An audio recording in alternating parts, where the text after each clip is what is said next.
Elincrom ELK 500 stuudiovälklambi väikene tutvustus. Elincromi välgupea kinnitumine statiivile. Välgupea kinnitub statiivi jalaga, see on siin selline metallist, erinevalt kehast, mis on suuremalt jaolt plastikust. Siin külle peal on nupp, mille me keerame vastu päeva, nagu kõik vindid käivad vastu päeva lahti.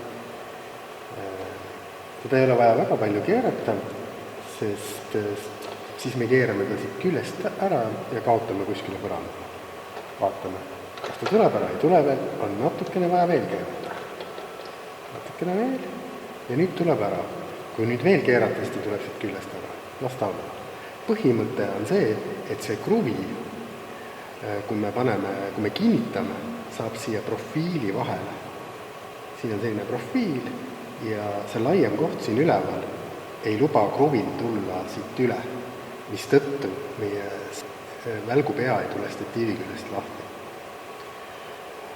Kui me siia sisse vaatame, siis võib ka teinekord näppuga katsuda, kui näpp mahub. See kruvi peab olema niimoodi välja keeratud, et teda ei ole siin tunda, me võime ka vaadata ja ei ole näha. Siis me saame panna ta siia tagasi. Kui ta on kogemata rohkem sisse keeratud, siis ta ei lähe, ta jääb siia kandma. On vaja natukene lahti ja kinni. Ja kinni läheb kellaosuti suunas ehk päeva suunas.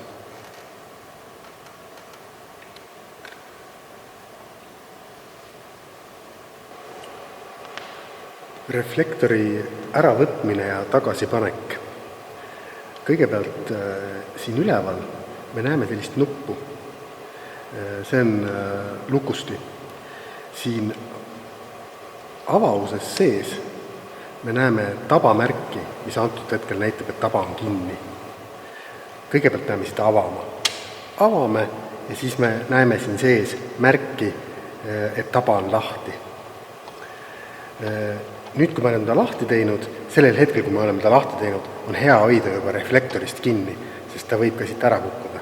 Ta ei tule veel ära, me peame tegema ikka samamoodi vastu päeva, ehk siis enda poole liikumise ja võtma ta siit vaikselt ära.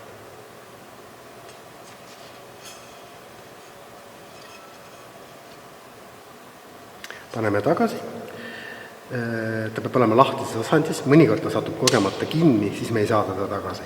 Peab vaatama, et ta oleks lahti, siis siia ma olen markeerinud 2 valget märki valge markeriga. Elinkromil endal siin mingisugust markeeringut sellel välgul ei ole, siis sees on näha mingid plastiknagad, kui väga vaadata. Ja nüüd reflektoril on siin mõlemal pool 2 sellist kaarega soont. Need soone algused peavad minema nende valgete markeeringutega ehk nende plastiknagadega kohakuti. Seda tuleb vaadata, seda võimalikult paralleelselt teha. Võtame kätte, võtame siit selle alguse ja paneme ta kohakuti. Üritame nii teha seda, et ülevalt ja alt läheb korraga ühe palju ilusti. Ja kui ta nüüd on meil siin, siis ta ei ole meil veel kinni. Vaid me peame tegema sellise pöörde nüüd omakorda nagu paremale, kellaosuti suunas, päeva suunas. Ja seejärel ei ole see reflektor endiselt meil veel kinni, vaid nüüd me ei tohi unustada teha seda lukustust siit. Käib ka selline mõnus klõps. Kui see klõps käib, siis see tähendab seda, et ta suutis ennast lukustada. Ja nüüd me ikka veel ei lase reflektorist lahti. Me kontrollime, proovime teha seda liikumist tagasi vasakule. Ta ei tule, ta on lukus. Me lihtsalt veendusime, et reflektor ei kukuks. See, et ta logiseb natukene, seda ta teeb, las ta teeb.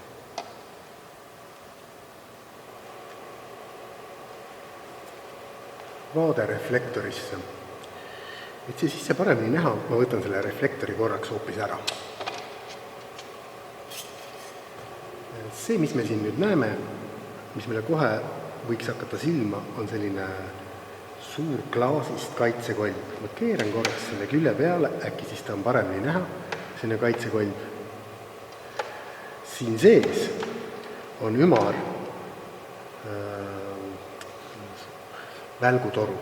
See välgutoru on see, millega me tegelikult stuudios pildistame. Sealt keskelt on näha veel sellist kollast märki. See on tegelikult LED pilootlamp. Pilootlamp, sellega me enamasti välkudega ei pildista, mõnikord küll. Tema põhiülesanne on näidata meile, mis suunast ja mis iseloomuga see valgus võiks olla, mida siis päris fotosse lõpuks see välklamp tekitab.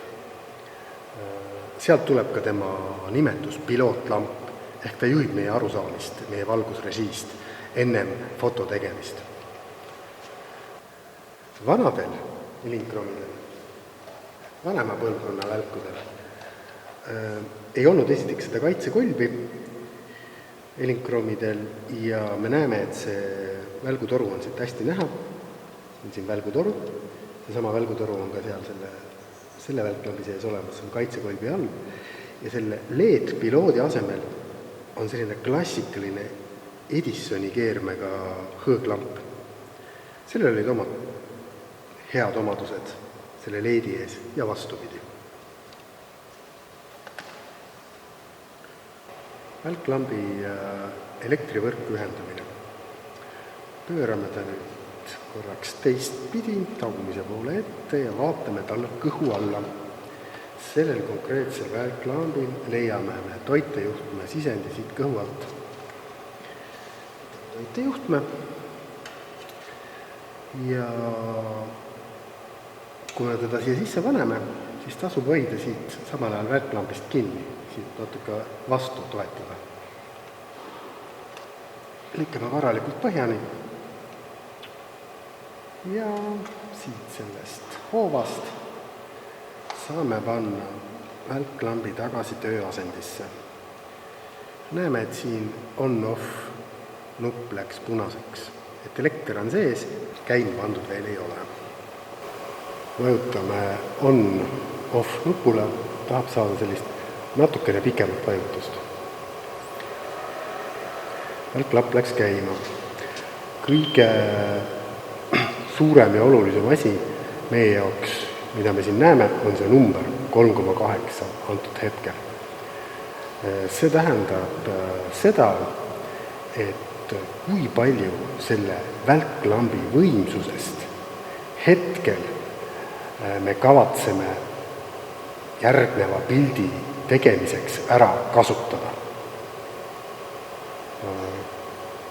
See on tema võimsus, ma tean, et see on kuskil keskel, kuskil poole peal.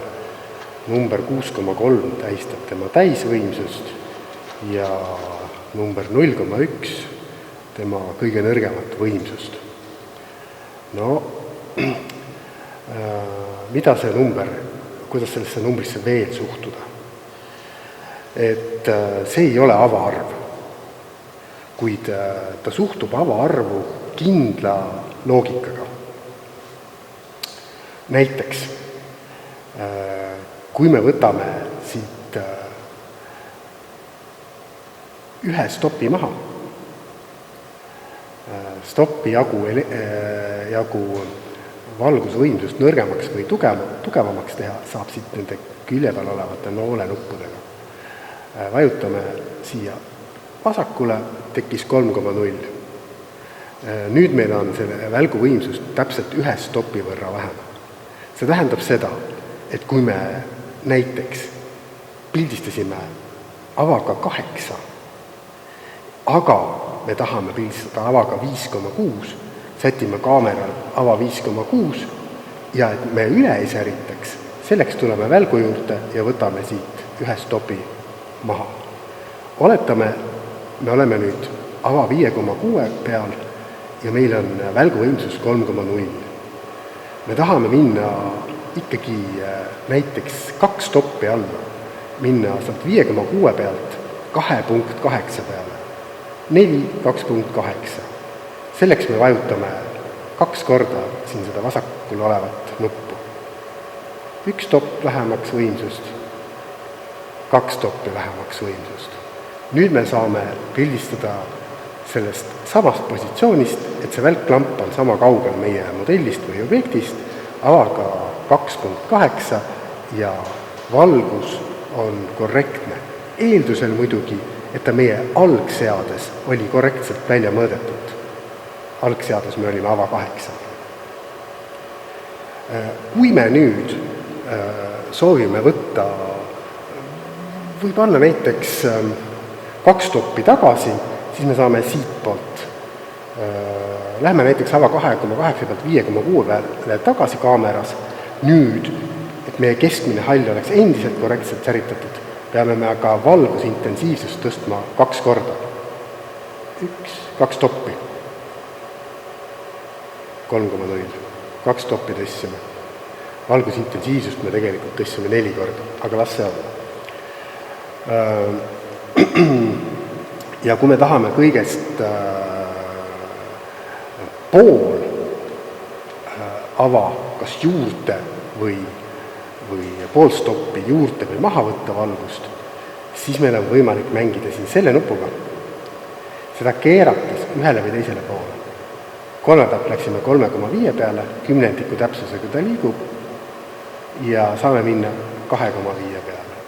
Nüüd me oleme pool stoppi miinuses, läheme tagasi 3 peale, läheme 3,5 peale, oleme pool stoppi plussis. Ja me saame seda valguse intensiivsust muuta 10 täpsusega.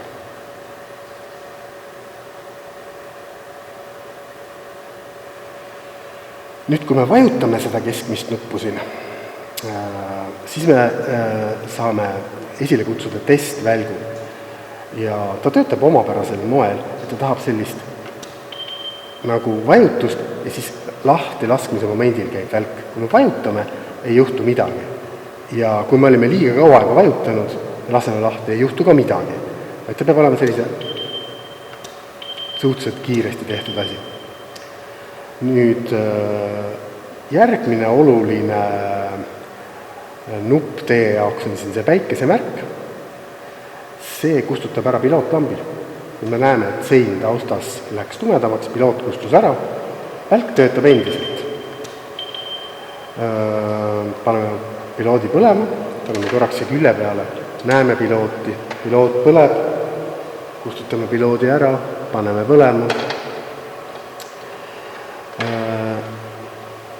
Ja veel on teie jaoks oluline see star-nupp siin üleval.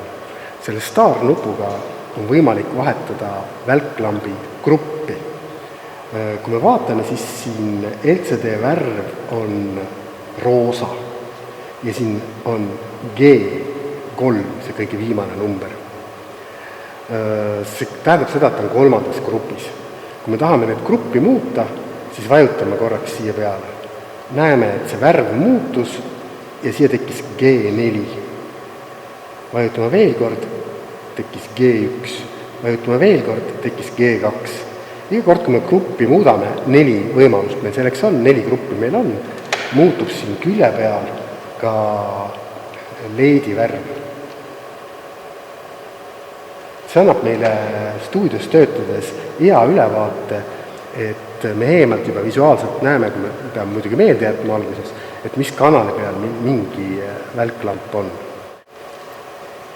Välkklambid erinevate gruppide peale seada on hea selle poolest, et see annab meile võimaluse kaamera juurest raadiosaatja pealt välkklampide võimsust eraldi muuta.